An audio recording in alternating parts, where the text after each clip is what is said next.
ఆ, నా పేరు శ్రీనివాసులు గుత్తుల మన్నేటికోట. మన్నేటికోట. మీకు కరేడు ప్రాంతంలో పొలం ఉందా? ఉందండి. ఎంత ఉంది? ఒక అంటే అదే రైల్వే ట్రాక్ అవతల 1.5 ఎకరం ఉంది, యువతలకు 9 ఎకరాలు ఉంది. ఓకే, మొత్తం 10 ఎకరాలు. ఏం పంట పండిస్తారా?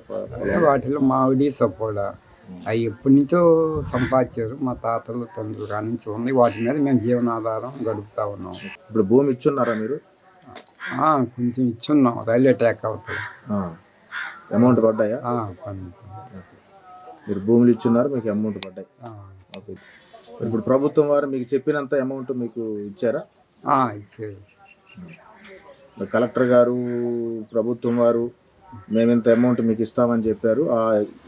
చెప్పినంతగా మీకు ఇచ్చి వారు చెప్పిన టైంలోనే మీకు ఇవ్వడం జరిగింది. ఇచ్చేసారు. దాన్ని బట్టి మీరు సంతోషిస్తున్నారా? సంతోషిస్తున్నాం.